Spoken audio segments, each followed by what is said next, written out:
contract that they were able to extract. The fact that the UPS workers didn't even have to go on strike. The Teamsters there got the job done and settled that labor dispute before it became a work stoppage. And although the SAG-AFTRA contract was not ratified at the high level that we would hope, and that there are some real serious concerns, particularly around AI, we did win that contract, and it was hard fought. The writers won their contract, also hard fought. We spent a lot of time out on strike, on the picket lines, and these labor actions in many different industries saw victory across the country. A big, big year for labor, a resurgence in the organizing of new unions, i.e., the work that's being done at Starbucks, the work around Amazon, fast food chains, and more. And many of these had impactful, positive outcomes, even though, as I said, I know the SAG contract is not perfect, but we set the tone in terms of at least addressing AI and having some restrictions around it. I'm glad to see that the legislature in California, and I believe we'll see this in other states, are now looking at taking this up. How do we regulate AI in a way that that can save jobs, that can protect human beings and their essence of who we are, without stifling innovation?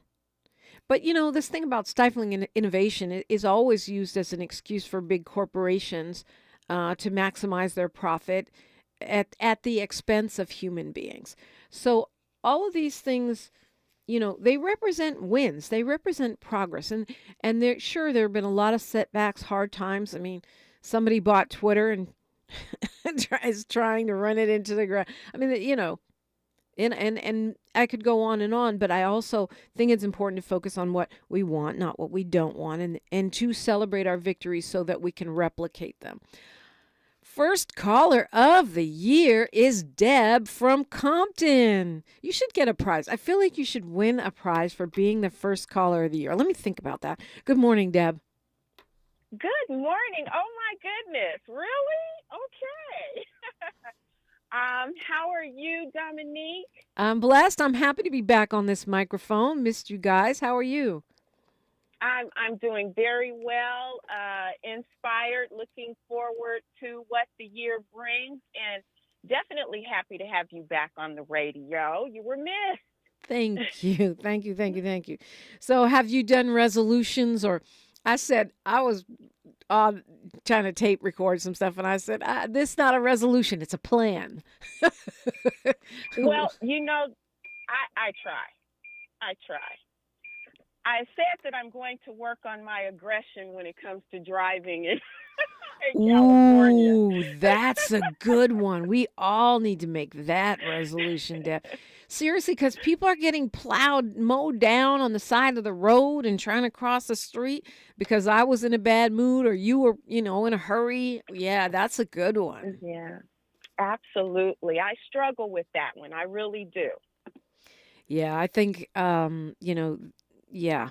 I think we all do. And in the cussing that comes with it, Right. I'm just saying. Right.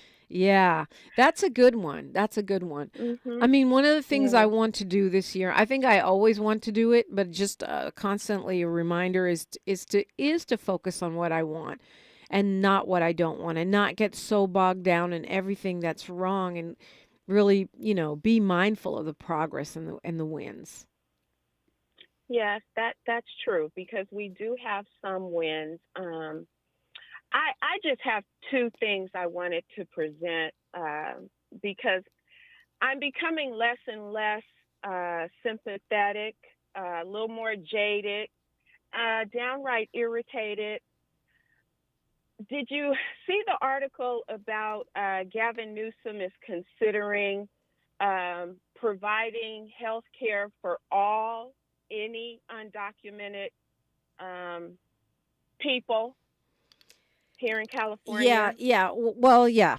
Immigrants now in California can get health care. Yeah. Right. and I have a problem with that, Dominique, simply because I see so many people who look more and more like me on my drive in to work because I work in the downtown area. And I'm like, really?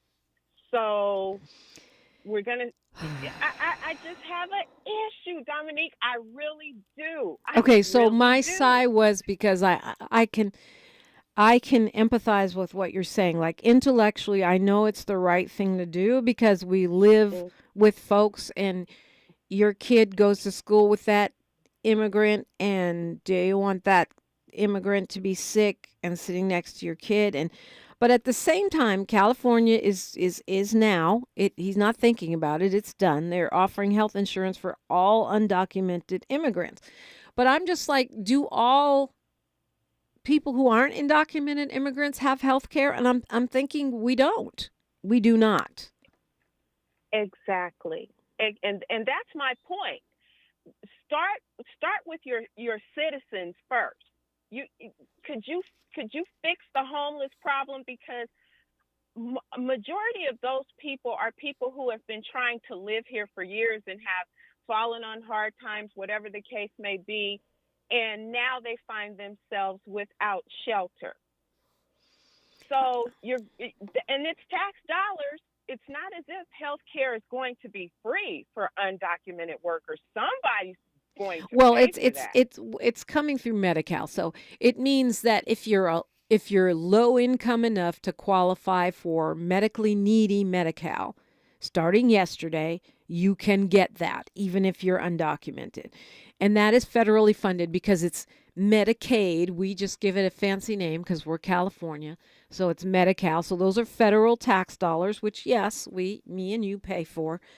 Um, Hmm. and so now, if you're an undocumented person who's low income, you can get health benefits through Medi-Cal. Now, any Californian can get that. It's not something that we're offering to undocumented immigrants that we're not offering to any other California.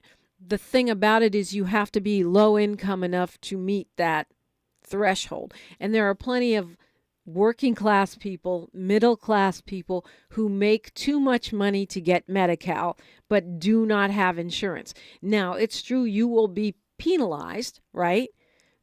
On your taxes, they penalize you if you don't have Hmm. health care. You could go get Obamacare, and if you're in that window of not making enough to afford insurance but making too much to qualify for Medi-Cal, you can get uh, Obamacare, and you have until January Hmm. 31st to sign up through Covered California. But I understand what you're saying, because it's, correct me if I'm wrong, but what I'm hearing you say is that that's money that we're spending that could be spent to house homeless people who are citizens of this country, or to provide medical care for those folks who are struggling with mental health or whatever that might be. Exactly. I just feel like we are, as the citizens, the taxpayers, and I'm not saying that the undocumented don't come here and eventually, find jobs or, begin to work whatever industry, food carts, whatever, that they don't pay any taxes. But what I'm saying is, Well, why aren't but we that's taking not quite care of us true. They first? do they do pay taxes because they're going to pay sales tax, right? And also, if they get fake ID, which many do, and work regular jobs, that tax money is going to be taken out, and they won't get a refund because trust and believe they're not filing for it. So Right. they are paying some taxes, and I've seen Yeah. economic data that show that undocumented people, and the fact that they pay taxes but don't get taxes back, actually do add quite a bit to the California coffers. That said, I understand what you're talking about is more, it seems to me, more of a standing on a principle of a thing. Like, and I struggle with that because I believe in Medicare for all. I think we should have Hmm. universal health care for everybody in this country. And at the same time, I feel like we should be supporting Ukrainians in protecting their country. I've, I I balk at sending billions to them when there are so many Americans living on the streets. in squalor and poverty. Right. And I agree with you. I agree. I 100% agree with you.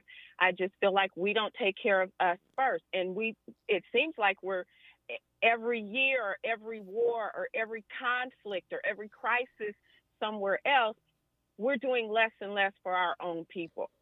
Right. And Suddenly we have billions. Suddenly we have billions to help, Israel bomb people. Suddenly we have billions, to invest in Ukraine, protecting their sovereignty as they should. But I just, to me, this is going to sound crazy, but we can't afford it. We can't afford all this war. If you got people lying in your streets in abject poverty, students who are homeless because they cannot afford housing while they are going to the university, then exactly. and I'm not, I'm not America first in the Nazi Trumpy way, but I do feel like you have to have, just like if you have your household budget, you have to have priorities. You're not loaning money or giving money away to your loved ones and relatives when you haven't paid your rent. That's not what people do. Exactly. And the last point quickly, there was a story out of Chicago that there were a number of immigrants that were displeased with the housing that they were being provided as they were coming, but they were being bussed in from Texas, Florida, wherever. And they were talking about suing the state of Illinois. I haven't seen that story. That's interesting. But you wonder, I mean, were they in cages? Were they in tents? No, or they just didn't appreciate. They did not appreciate the long term being. I think they had them like in a school gymnasium. They had them at different hotels, and they said that they were. I guess they. Well, I have to look into that because I find a lot of these stories turn out to be not quite true. Around immigrants and housing. Remember, they were saying they were displacing disabled veterans, and that turned out to be an untrue story. So I will look into that, Deb. I haven't heard that one, and I don't have any information on it. If that's true, it's pretty ridiculous.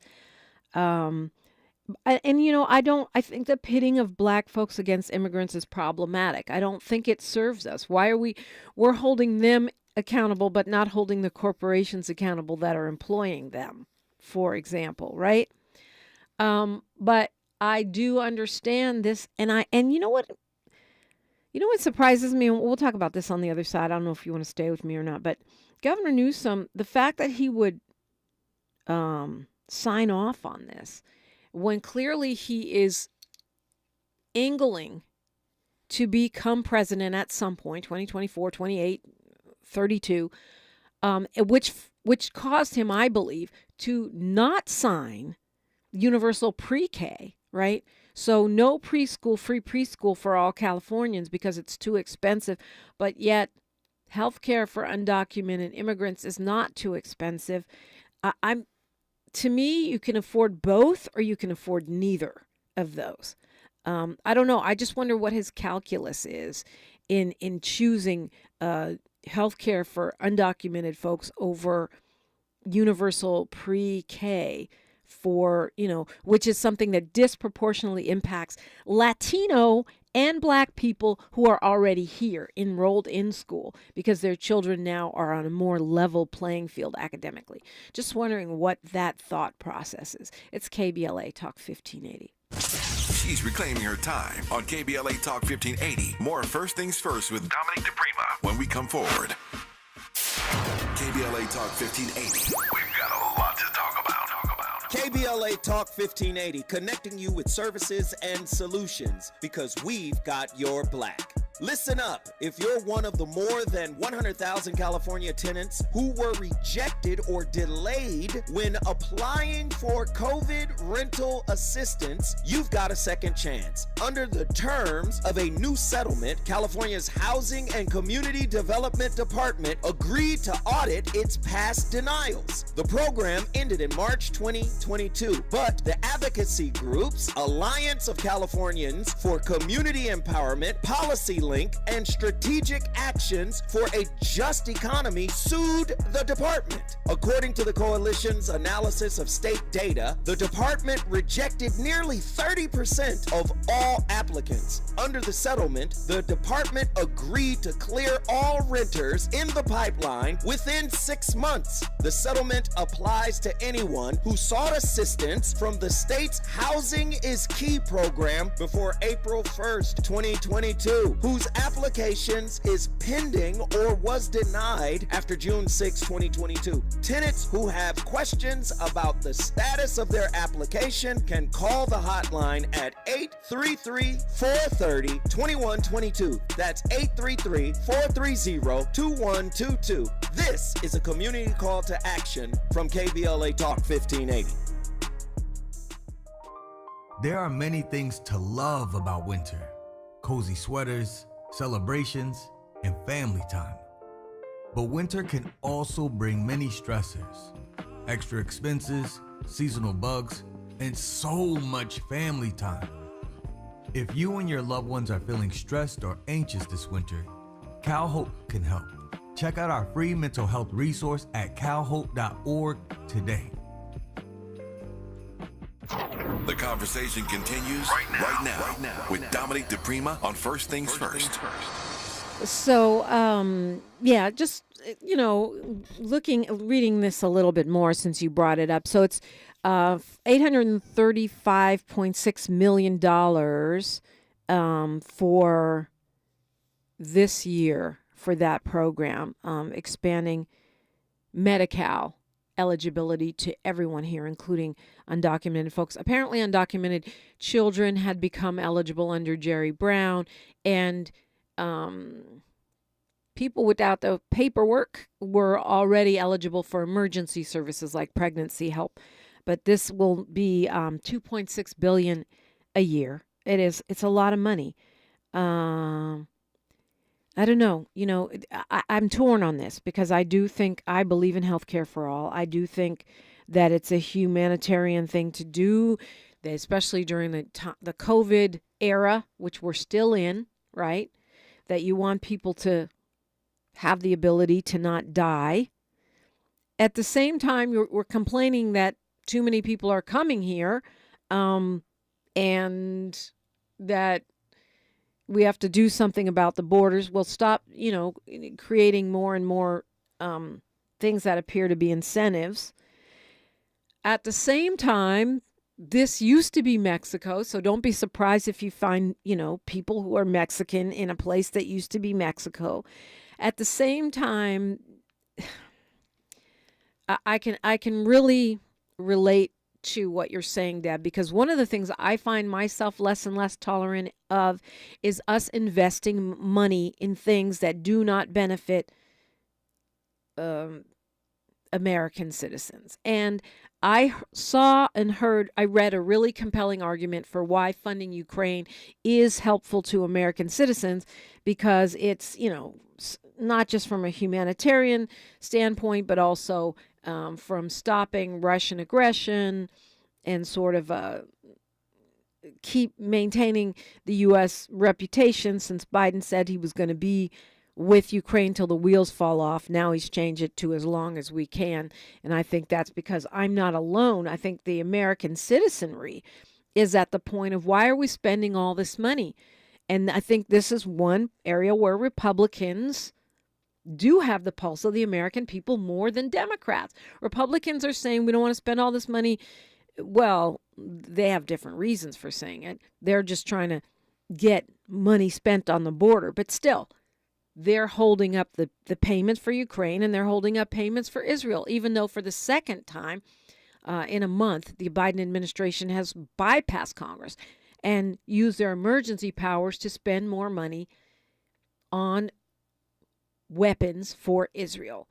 Deb, I wanted to let you land if you would like to do so, since you got us started on this whole conversation. Well, I will say that at this point, Mr. Newsom has lost my vote. And the main reason why, not only because of the PK, that's an issue. Now, okay, I do believe in health care for all, absolutely. But fix your homeless crisis first, Mr. Newsom. The final thing, he has stepped away from reparations like it's a dirty word that he cannot mention. You might as well just say blasphemy if you say, reparations. And so I'm pretty much done with him. Interesting. That's where I am. Interesting. Yeah, I can understand why you would say that, Deb. I mean, I am watching. I'm watching. I feel like the governor has a strong enough track record for me to stick with him right now, but I have my eye on him because I agree with you about reparations. The first thing I heard was, well, reparations is about more than money, blah, blah, blah. And I thought, okay, you don't want this to be your ball and chain when you're running for president. And, I also was expecting him to appoint a black woman senator who could serve as a senator.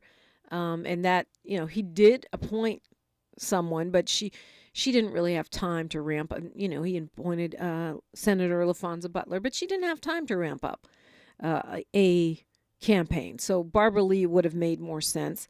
I have my eye on it. Let me put it that way, Deb. But thank you for launching us down this topic area because it's important. And I'm sure you're not the only one that thought those thoughts when they saw that move, which took effect on yesterday. Absolutely. Yeah. Appreciate you. There's a lot of, let's look at back to wins, good things that are going on every day. And January 1st, no exception, 22 states raised the minimum wage yesterday. That's great news. And a lot of them went to $15 an hour or more. That is something California started, the fight for 15. At the time, it was seen as reaching. Now we know that that's not even enough to support yourself. Some have gone as high as $17 an hour. The California minimum wage is now, I believe, $16. Yeah, it went from $15.50 to $16. So that's some good news for your new year, new wages. KBLA Talk 1580. A safe place to go loud. A great place for progressive politics. KBLA Talk 1580. I'm Mike Moore. Here's the latest from the Black Information Network. Ukrainian President Zelensky is promising an increase in Ukrainian-produced weapons in 2024 as the country's war with Russia rages on. In a year-end speech, Zelensky said this year the enemy will feel the wrath of domestic production. He said their weapons, artillery, equipment, drones, and more will be used generously. Zelensky added they'll use them on land, in the sky, and at sea. In Ohio, Michael Bivens is making history in Whitehall, now serving as the city's first black mayor. He was sworn into office Sunday. Bivens sees his election to the position as an important milestone for future generations, saying those who come next may be inspired by his success and see they can succeed as well. And that's the latest. I'm Mike Moore from your 24/7 news source, the Black Information Network and BINnews.com. This is the KBLA Sports Minute with Ray Richardson. The Clippers beat Miami last night by 17 at Crypto.com. Third straight win for the Clippers. Kawhi Leonard had 24 points, 5 assists, and 4 steals. 10 assists for James Harden. The Clippers are 8-2 in their last 10 games. The Lakers are off until Wednesday night. They play Miami at Crypto. The Rams are in the playoffs, but they've got some serious issues with their kicking game. The Rams cut place kicker Lucas Havlicek on Monday. Havlicek missed 2 extra points in the Rams win over the Giants in New York. The Rams are giving Brett Mayer a second chance. He was re-signed Monday afternoon to replace Havlicek. Mayer was cut in Week 7 after he missed 6 field goals and an extra point. Michigan will play Washington for the College Football National Championship next Monday night in Houston. No debates, no speculation, just the info you need. That's your KBLA Sports Minute. I'm Ray Richardson. More news, opinions, and conversation when we come forward on KBLA Talk 1580. KBLA Talk 1580. We've got a lot to talk about. KBLA Talk 1580, connecting you with services and solutions. Stay Housed LA has the resources you need to know your rights and the legal support to back them up. The COVID-19 pandemic has cost people their jobs and livelihoods. This has left an estimated 1/3 of households not being able to make rent and facing losing their homes. This is a fear no one in our community should have to face. You have rights, though, and Stay Housed LA is here to help. Stay Housed LA is a partnership between the County of Los Angeles, the City of Los Angeles, and local community and legal service providers. Together, they provide tenants with the information and support needed to exercise their rights so they can remain safely in their homes. Find out more about your rights by participating in a virtual tenant workshop. Get the legal assistance you need. Find additional resources in Los Angeles County and the City of Los Angeles. Stay connected to Stay Housed LA County for updates. This and more at stayhousedla.org. Stay connected to Stay Housed LA for updates. This and more at stayhousedla.org. That's stayhousedla.org. Or call their hotline at 213-694-0040. We've got your black with a community call to action from KBLA Talk 1580.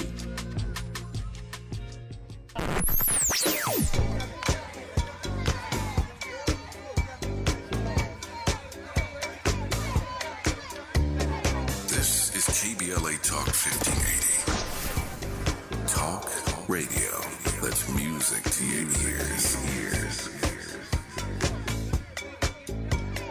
We're unapologetically progressive. KBLA Talk 1580. There's only a few days left for open enrollment, starting at $0 a month. LA Care Covered offers the benefits you need to achieve your health goals. $0 preventive services, 24/7 virtual care and nurse advice lines, walk-in minute clinics, free fitness and nutrition classes, and more. Become a member of LA's most affordable health plan. Get a free instant quote at lacarecovered.org. Have open enrollment questions? Connect with us today at 855-222-4239. Find your affordable path to wellness with LA Care Covered today. On your period, sudden gushes happen without warning. But now you can say goodbye to stand-up gush fears thanks to Always Ultra Thins with rapid dry technology. It absorbs gushes 2 times faster than the leading store brand and gives you up to 100% leak-free protection. Hello, clean and comfortable with Always Fear No Gush. Oh, this cold. Honey?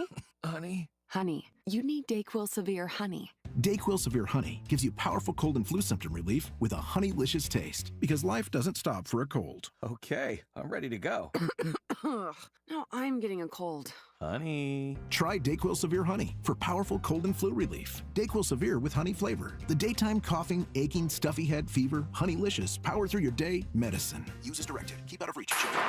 This is KBLA Talk 1580, where everybody is somebody and nobody is a stranger. You belong here.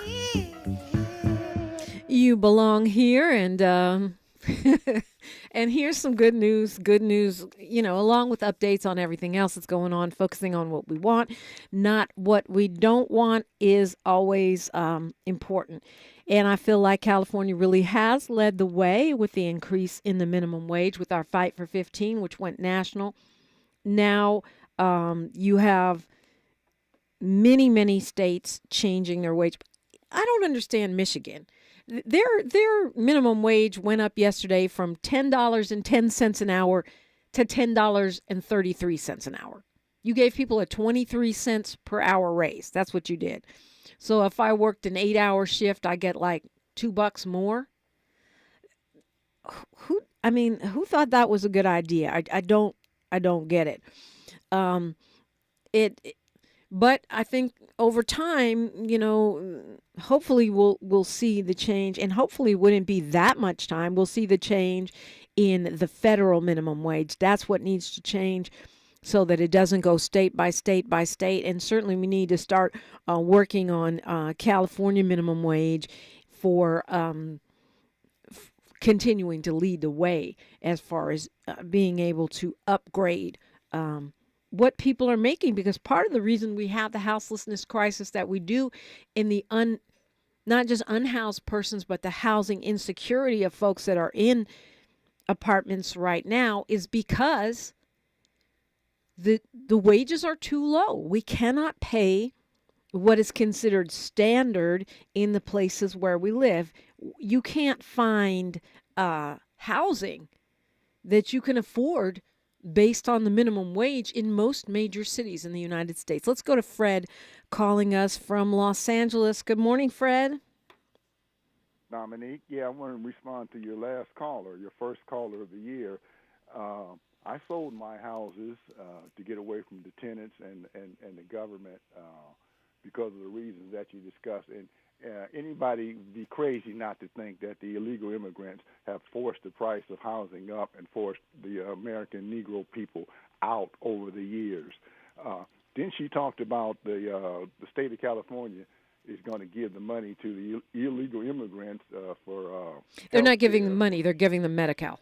Medically needy Medi-Cal. Yeah. They started years ago with the young people. Then last year or 2 years, they moved it up to the seniors over 50, over 55. Now it's for all the illegal immigrants. Isn't that not that I agree with you, but isn't that where your reparations money is or is going? And it's I mean, anything could be our reparations money. I mean, the reparations money is the money that built this country. But I got a couple questions for you, Fred. You say you sold your houses to get away from your tenants, meaning that all tenants, yeah. Oh, just because you didn't want to deal with being a landlord anymore. Hold on, typical rent.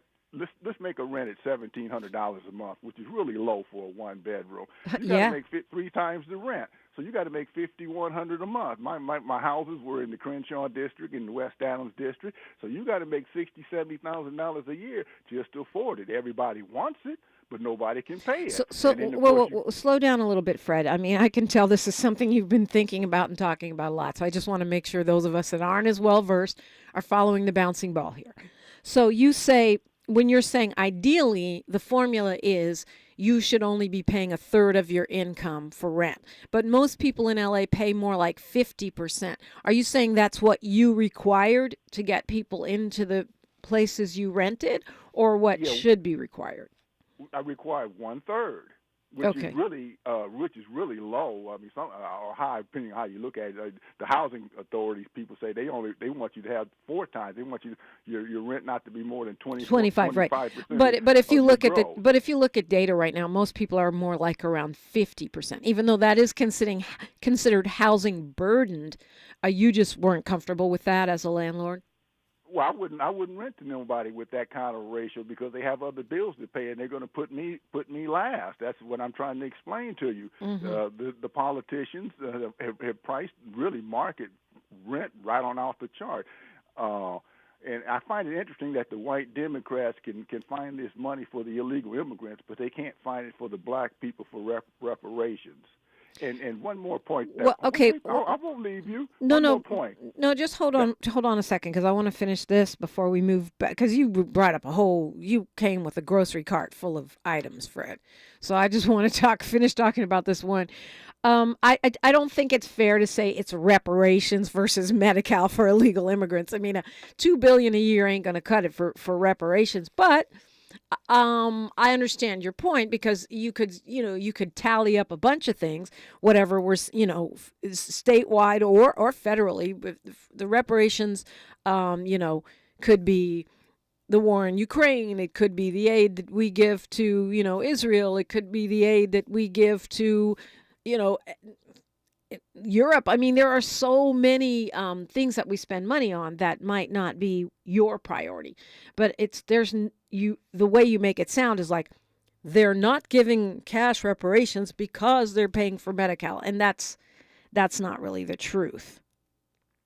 They wasn't paying for the Medi-Cal before December 31st or January 1st. I mean, last week the money was there, but they didn't have this payout today or yesterday, so that money could have went to reparations. Well, okay, it could have, and so could the money we spend on any other thing, is my point. All okay, right. So Fred, explain to me why you say that undocumented immigrants are raising the cost of housing. Because they have to have some place to live. They come in and they're gonna bid up the market. They're gonna take anything they can get. They're gonna pool their money together, 2 or 3 or 5 families. That's what they're doing, and it raises the price up for other people in the inner city. They're also building a lot of housing, though, aren't they?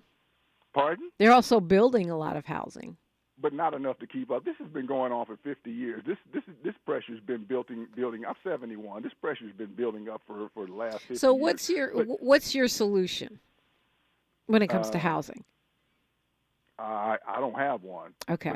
You just got out the market. To that. Wait a minute. Let me to that woman you said that said that the illegal immigrants were suing the people back east. Yeah. No, hold on. Okay, but I didn't read it. I can't read every news story. There's millions of news stories every single day. I can't read all of them. I do my best to read a lot of them. So I'm not going to comment on something I haven't read on yet. But let me just ask you one final question about the housing, Fred. What did you do when you sold your places? I mean, I assume those are revenue streams for you. How did you keep that income coming in? You just took the cash. Did what a smart person would do: put the money in CDs. You get 5.5%, and it actually is more than the rent. But because there's no strings attached. You don't have to worry about painting the place and the people wrecking the place and things like that. But let me make this last point here on this Medi-Cal thing for the illegal immigrants. The federal government pays for half for the citizens and people that are legal. So, and they don't pay for illegal immigrants. That's illegal. So the state of California is picking up 100% of their tab. Now, they may be picking up half. The state of California may be picking up half for citizens and legal people, and the federal government picks up the other half. But the federal government. I'd have to fact check you on that because I don't know the exact formula, but I do know that it's 2.6 billion, out of the budget, no matter where that is coming from. I do know that. But Fred, you brought up a lot of other things, and I wonder, when you sold those places, did you sell them to other mom and pop type, or you sold them to big corporate landlords, or do you even know? Okay, I know who I sold them to. The first one, I'm going back to 79. I'm going back to the early 80s. Oh, you sold them a long time ago. Okay, I got you. Well, yeah, I sold out to my partner, and he eventually sold out because of the same problem later on. And then when I bought my last house, I put it on the market for rent, and that really got me understanding how the market was working at that particular time. And no, it wasn't worth it. Okay, I got you. Well, I mean, I think, I can understand what you're saying as far as your formula. You may have had a strict formula. You could have been a little bit, maybe had some latitude in your formula. I think a lot of folks are also price gouging, not just the big corporate landlords, but also the mom and pops. But I can also understand what you're saying. I mean, it's a hassle. It is, being a landlord is, from, my understanding of it, it's a big job, and not everyone wants to spend their time doing that. I wish, though, that more regular people, mom and pops, small investors, rather than big corporate entities, would purchase and own homes. As to the housing shortage, I mean, you're right. That's been a long time in the making. I don't think it's fair to just blame that on undocumented workers. We've relied and leaned heavily on undocumented workers, not just in the state of California, but across this nation, for jobs that, frankly, many folks do not want to do. And nor do I blame them for that, given the wages and I'm talking about those slaughterhouse jobs. We've seen a lot of interesting reporting on that in the New York Times and the LA Times, talking about those jobs, harvesting the fruits and vegetables that we rely on keep the prices low. We could argue that those should be unionized, well-paid jobs that any person would want. But nonetheless, we have relied heavily on migrant labor, and you can't do that without giving folks a place to live. So to me, the problem is supply, not demand. 800-920-1580 if you want to weigh in. We are unapologetically progressive. And thank you, Fred. KBLA Talk 1580. More of First Things First with Dominique DiPrima when we come forward. We've got a lot to talk about. Race, culture wars, political turf battles, criminal justice and injustice, the courts. These are the conversations you won't hear elsewhere. My guests are leading journalists, celebrities, and sports figures, elected leaders, and influencers. They aren't afraid to get into it and say the quiet part out loud. With Ariva Martin in real time, your commute just became the most engaging part of your day. Tune in weekdays from 4 p.m. to 6 p.m. or find us on YouTube. Ariva Martin in real time, when you want it straight, no chaser. Unapologetically progressive. KBLA Talk 1580. We've got your black. KBLA Talk 1580. We've got a lot to talk about. KBLA Talk 1580, connecting you with services and solutions. Single Moms Planet is a nonprofit organization dedicated to uplifting under-resourced single mom business owners and working mothers nationwide. Single Moms Planet offers comprehensive programs of financial literacy, business development, mentorship, and entrepreneurial training. They provide education, accountability, and hope. Single Moms Planet was founded by model, TV personality, and producer Nefertari Plessy. Nefertari felt firsthand the challenges that face single moms as she was raised by a working single mother. She learned that the most disadvantaged group in the United States are single mom families. According to the U.S. Census, 30% live under the poverty line. So she decided to do something about it, along with co-founder Cole Patterson. Their goal is to end the poverty cycle in single mother households through education, opportunity, and networking, providing family and child enrichment programs for under-resourced single-parent families. Single Moms Planet serves over 10,000 single moms and their children each year. Studies show that business development and financial literacy provide a positive environment for children and families, exposing them to new possibilities and opportunities. To attend one of their fun events, make a donation, or get more information, or if you need help as a single mom, please visit singlemomsplanet.org. That's singlemomsplanet.org. This is a community call to action from KBLA Talk 1580. Follow the leader. KBLA Talk 1580. Follow the leader. Be sure to follow us on Instagram at KBLA 1580. Follow the leader. Are you ready? The station leading the way with exclusive interviews, follow the leader, stimulating conversation and intellectual discourse that empowers, enlightens, and informs. Follow the leader. Follow the leader at KBLA 1580. We've got a lot to talk about. Keep following the leader. Follow the leader. Follow the leader. Follow the leader. Your ancestors' favorite radio station, and your favorite morning show host. Let's get back to Dominique DiPrima right now. Right now, so the highest minimum wage in the country, just following up on what I was saying, is West Hollywood, California, $19.08 per hour if you work in West Hollywood. Maybe run over there and get a job. Second highest is, is Seattle. No, that's wrong. Actually, Seattle's higher than West Hollywood. Seattle's $19.97, almost $20 an hour. West Hollywood is $19.08. Washington, D.C., $17 an hour. But as far as states go, it's the state of Washington at $16.28. Let's go to Fahima calling us from Washington, D.C., where the minimum wage is $17 per hour as of January 1st. Haberigani and Feliz Año Nuevo, Dominique. I'm sorry, I didn't hear what you said besides Habarigani. Feliz Año Nuevo. Feliz Año Nuevo. Got it. Happy New Year and Happy New Year and Happy Kwanzaa to you as well. Yes, I wanted to make 4 quick points. I see we're pushing up the top of the hour, so I'll be quickly.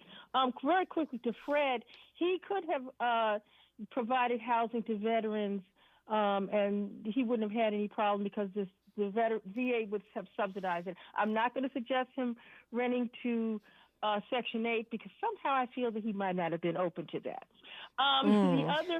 The other piece I wanted to say, one of the reasons why it's a good idea to provide health care to everyone, because you don't want the transmission of communicable diseases. You had in Chicago recently an outbreak of chickenpox at one of the shelters where migrants were housed, and it was overcrowded. And the other thing is there have been reports of residents suing over migrants being in Chicago, but there's no tale of migrants suing. And I've been covering this stuff very closely. There have been residents who have been objecting to the presence, and they've filed lawsuits about having migrants coming to different parts of the city. And the last thing, the current migrant crisis with respect to people from Venezuela coming to the U.S., Donald Trump is solely responsible.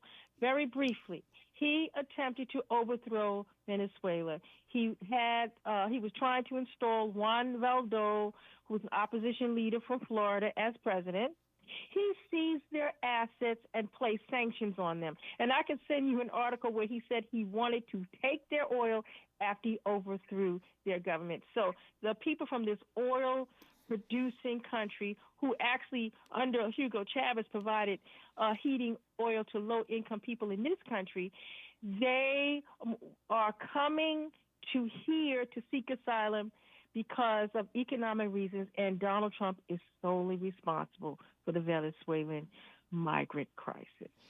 Yeah, I mean, I think that's a fair analysis. The Trump administration and even U.S. administrations prior have been steadily destabilizing Venezuela, and with Venezuela being a huge oil source, they became sort of an international football. I think that the fact that we have these migrants coming from Venezuela, or illegal immigrants, whatever you want to call them, a lot of them are going to be very conservative. And when you talk about tipping the Latino vote in this country toward the conservative side between the Cubans and the Venezuelans, you have a lot of immigrants who are coming here, fleeing progressive or communist socialist governments. Then you get into a whole different dynamic. And the number of Venezuelans that are coming to this country right now is huge. It's you can notice it here in California. I think it's probably more noticeable in Florida. Yeah, and I just wanted to make one other point. There are Venezuela is very close to Trinidad, and there are many Venezuelans of African descent and indigenous descent. And Hugo Chavez was first indigenous president to head Venezuela. And I have a good friend who's a Trini African, and there are many Afro Latinos that are in Venezuela, and so we just want to be mindful of that, because often in the media we only see mestizos, we only see Latinos, and there are black people in many of these Latin American countries due to the transatlantic slave trade. And the other thing is, people continue to call people illegal, right? Seeking asylum is not illegal. Under Universal Declaration of Human Rights, people have a right to seek asylum. And most people who are undocumented overstay their visas. They don't walk over the border. Yeah, those are good points. I mean, we do offer the right for people to seek asylum here. So when you walk across the border and turn yourself in to seek asylum, that is not illegal.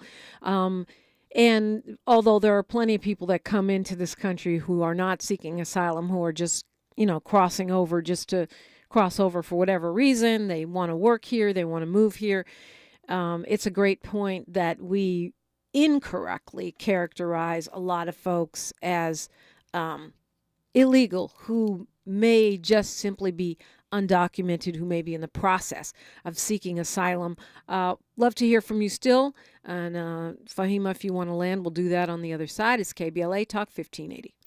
The station you turn to when you've had it up to here with cultural incompetence. KBLA Talk 1580. Hey, Dad, how do airplanes fly?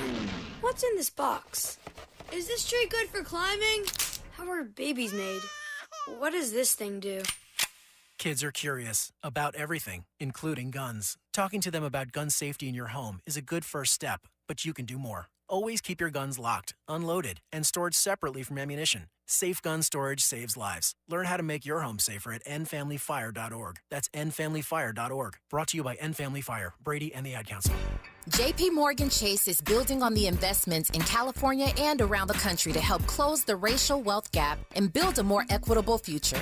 As part of JP Morgan Chase commitment, they are taking action to help improve financial wealth and access to banking in the Black community, helping more people open low-cost checking and savings accounts, hosting community seminars with supporting Black-led institutions by building awareness about financial investments, hiring community managers, and opening community center branches like Crenshaw, Inglewood, and downtown LA.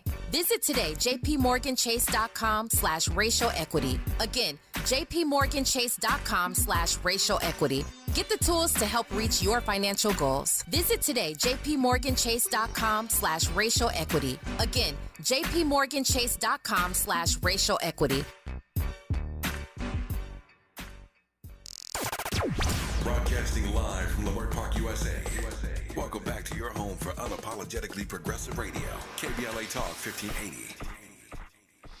I just feel like all of these, the pressures in cities like Chicago with all of these southern states sending migrants, whether they're illegal or not illegal, documented or not documented, to urban centers, is that in itself should be illegal. To me, it's human trafficking, and they're doing it for political stunting. They're doing it, and it's so ironic to me because we, the blue states, we, the major urban centers that tend to vote blue, are financing your little state anyway, or your big state, because on balance, those blue states are the moneymakers. And we're carrying you, Texas. We're carrying you.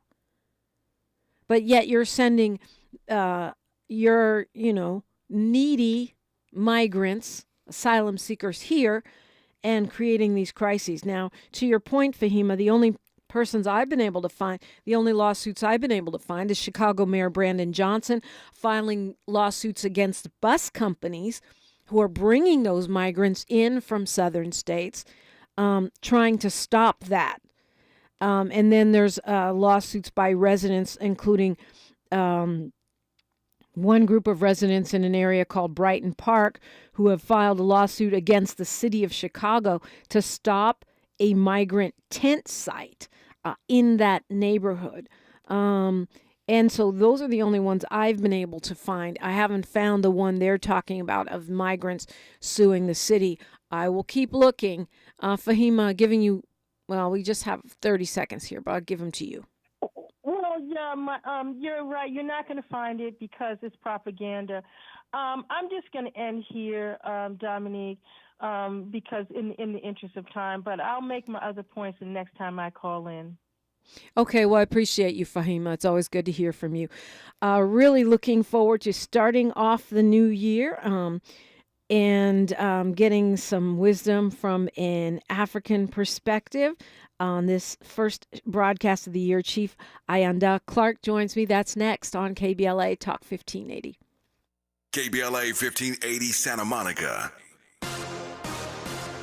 I'm Mike Moore. Here's the latest from the Black Information Network. Ukrainian President Zelensky is promising an increase in Ukrainian-produced weapons in 2024 as the country's war added they'll use them on land,